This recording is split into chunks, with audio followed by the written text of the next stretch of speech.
Et tu sais, le truc, c'est quoi? C'est qu'en fait, quand tu commences à t'impliquer là-dedans, ça te change. Tu commences à être aigri, tu commences à être même jaloux, tu commences à en vouloir aux autres. Je prends un exemple. Des gens qui aiment Eto'o insultent Onana. Comment c'est possible? Et maintenant, le, le, le, le jeune Onana, il va penser que c'est Eto'o qui paye ces gens-là pour l'insulter. Mais est-ce qu'il a tort d'y penser? Parce que quand vous défendez Eto'o à longueur de journée et que vous allez insulter Onana et que on va souhaiter qu'Onana encaisse des buts, tu imagines un peu. C'est-à-dire, on souhaite déjà du mal à quelqu'un parce que cette personne-là a manqué du respect à celui qu'on appelle son père dans le football. Si c'est son père dans le football, laissez-les. Un jour, Onana va aller voir son père et lui demander pardon. Tu comprends, non? Oui. Vous ne pouvez pas dire que c'est son père dans le football. Aimer Eto'o et maudit Onana. C'est pas possible. Parce que qu'importe ce que Onana va dire, qu'importe le comportement d'Onana, si Eto'o a aidé Onana un jour, tout succès que Onana aura sera le succès d'Eto'o. Et personne ne peut changer ça. Alors, si on aime Eto'o, on doit souhaiter du bien à Onana. Même si on a mal, même si on pense que la façon qu'Onana s'est conduit n'est pas bien, mais on doit lui souhaiter du bien. Pourquoi? Parce qu'on ne peut pas souhaiter du mal à ce que Eto'o a béni. Eto'o avait béni Onana. Il lui a souhaité bonne chance, bénédiction, que tu sois le... Combien de fois Eto'o a dit que Eto'o disait qu'Onana était le meilleur gardien du monde avant même que les gens découvrent Onana. On ne peut pas aller maudire ce qu'Eto'o a béni et dire qu'on aime Eto'o. C'est pour ça que je dis il y a un temps pour tout. Il y a un temps pour insulter, il y a un temps pour maudire, il y a un temps pour s'énerver. Mais maintenant, ce n'est plus ce temps-là. Maintenant, nous sommes au temps de construire, le temps de bénir. Parce que toute bénédiction qu'on donnera à quelqu'un qui a peut-être offensé Eto'o, les mêmes bénédictions iront chez Eto'o. On ne peut pas souhaiter du bien à Eto'o et souhaiter qu'on en encaisse les buts. Parce que c'est ce qui se passe de l'autre côté. On souhaite du bien au Nana. Et puis maintenant, à Eto'o, on lui souhaite tout le mal possible. Le résultat, c'est quoi? Parce que personne ne gagne. Personne ne gagne. Mais il y a quelqu'un qui perd. C'est Eto'o. Parce que Eto'o, lui, doit faire un travail. Et ce travail-là, je vais dire, la fondation du travail qu'Eto'o doit faire, c'est tout pardonner. Et il n'a pas le temps d'en vouloir aux gens. Il ne peut pas avoir le temps d'en vouloir aux gens. Ça, c'est la deuxième des choses. Il n'a pas le temps. Mais la première des choses, c'est pourquoi tu penses qu'Eto'o doit tout pardonner? Eto'o doit tout pardonner parce qu'il est son père. Eto'o doit tout pardonner parce que Dieu Parce que, a tout pardonné à Eto'o. voilà. Et Dieu nous demande de pardonner. C'est tout. Ça dit que il n'y a pas de, on va pas aller discuter. Non, non, non, non, non. Dieu a beaucoup pardonné à Eto'o. Eto'o doit aussi beaucoup pardonner. Et je ne vois pas Eto'o en vouloir à Onana. C'est impossible. Eto'o, quand il a quelque chose à dire, il le dit. Onana aussi, quand il a quelque chose à dire, il le dit. Mais on ne peut pas prendre celui qu'on appelle le père dans le football et on prend le fils dans le football et on cogne les têtes. C'est pas possible. À un moment donné, ça dit que des gens doivent un peu back off.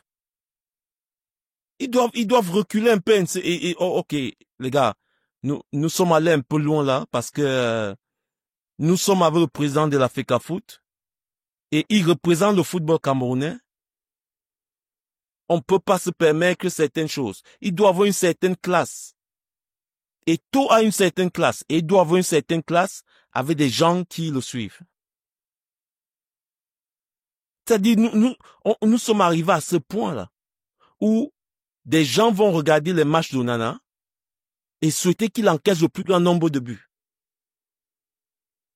Et après, on va en parler, on va faire des posts, on va faire des podcasts.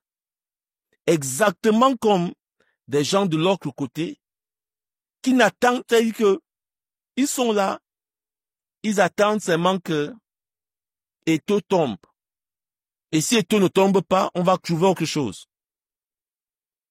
Je dis encore, oui, c'est vrai. Le comportement d'Onana n'était pas correct. Ça, c'est vrai.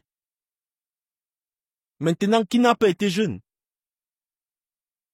On doit laisser le temps à Onana de découvrir que, effectivement, ce que j'ai fait là, il ne fallait pas. Ce n'est pas la force.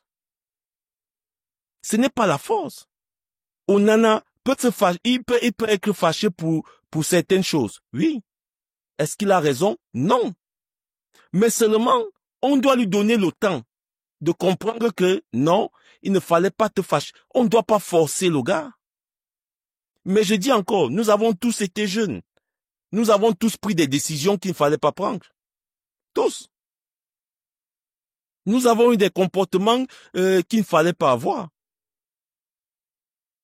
Donc, maintenant que j'ai un peu plus de sagesse, je vais oublier les erreurs que moi je faisais.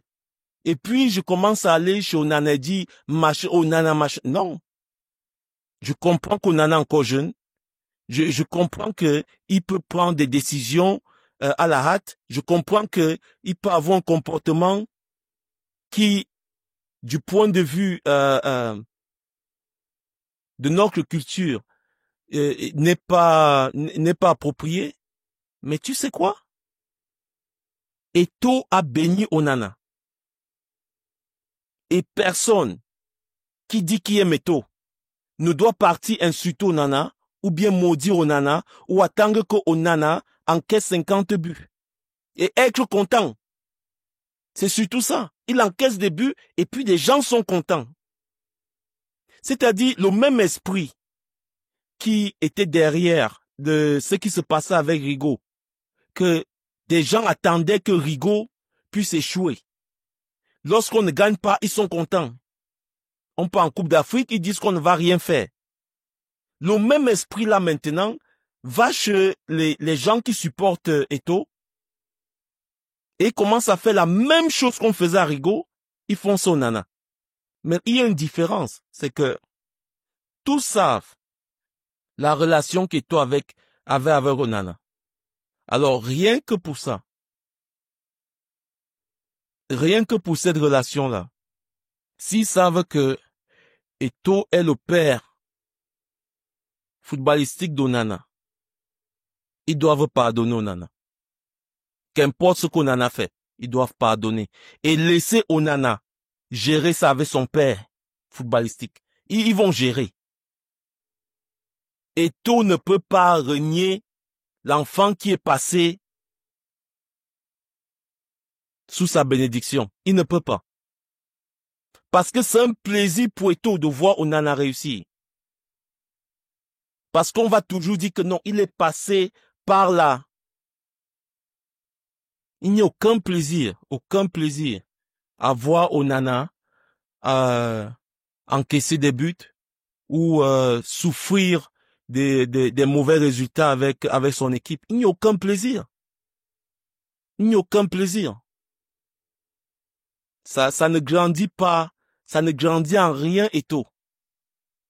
Quand Onana perd un match, quand il encaisse des buts, en quoi ça grandit Eto'o? Ça ne grandit pas Eto'o. Alors pour des gens qui aiment Eto'o, de célébrer cela, ils ne sont pas différents des gens qui, jour et nuit, cherchent à détruire Eto'o. Où est la différence? Il n'y en a pas. C'est pour ça qu'il est temps qu'on mette un peu un frein là-dessus. Si quelqu'un aime Eto'o, il doit réfléchir comment faire pour aider Eto'o à construire l'héritage qu'il veut laisser au football camerounais. C'est tout. Il ne construit rien avec les injures. Je suis certain que si tout ce monde-là qui aime Eto'o se met ensemble pour faire une donation, ils vont construire un stade au Cameroun pour l'Africa Foot. ils vont le faire. Mais c'est ça qu'on appelle alors la puissance. C'est que vous mettez ensemble, vous posez un acte que tout le monde, des années plus tard, ils vont voir, ils vont dire, oui, ils l'ont fait. Il y a un temps pour tout. Et je crois que le temps de l'apaisement est arrivé. Je crois que c'est pas juste de souhaiter du mal à Onana. C'est pas juste de lui donner des noms. Si les gens manquent de respect à Eto'o, eh ben, les supporters d'Eto'o doivent montrer comment on se comporte avec des légendes. Parce que qu'on le veuille pas, Onana est une légende. Et je dis encore, je répète encore, concernant le Qatar, Rigo avait raison. À 100%. Mais ça n'arrive à rien que Onana est une légende. Ça n'enlève à rien. Et, tu sais, ça nous prouve quelque chose de très intéressant. Dans l'Africa Foot, est-ce que quelque part tu as suivi qu'il y a un membre de la famille d'Eto'o qui travaille là-bas? Non. Parce qu'ils le connaissent. Le gars va te virer. Tu le fais bon, il te vire. Tu viens là que je suis le frère d'Eto'o, ou bien je suis l'oncle d'Eto'o, le cousin d'Eto'o. Tu ne fais pas ton travail. Il te vire devant les gens. Donc comme ils le connaissent, même s'il leur propose une place, ils vont lui dire que, je ne sais pas comment on dit ça en Bassa. Ils vont lui dire que mon frère, pardon. On t'aime beaucoup, hein, mais pardon. Passe. On te connaît. Et c'est ce qui s'est passé au Qatar. Parce que si Onana connaissait vraiment son père footballistique, il n'allait pas aller le voir. Il allait régler ça avec Rigo. Mais je dis encore, qu'importe la faute, l'erreur qu'Onana a faite, qu'importe même le manque de respect qu'Onana a fait, il ne mérite pas qu'on lui souhaite du mal. Qu'importe ce qu'il est, il ne mérite pas qu'on lui souhaite du mal. Il ne mérite pas qu'on lui souhaite d'encaisser des buts. Il ne mérite pas qu'on lui donne des noms. Il y a des gens qui manquent de respect à Samy, qui lui donnent des noms et tout le reste. Et puis maintenant, les gens qui aiment Samy, ça dit que ça leur fait du mal que quelqu'un fasse ça à Samy. Mais ils arrivent à aller faire ça à un enfant que Samy a aidé. Quand même. Si vous honorez Onana, c'est Samy que vous honorez. Vous pardonnez à Onana. Pourquoi? Parce que Samy. Donc, je pense que c'est le moment de l'apaisement. Comme je dis, on ne construit pas un pays avec les insultes. On ne construit pas un pays avec la politique. On construit avec les mentalités.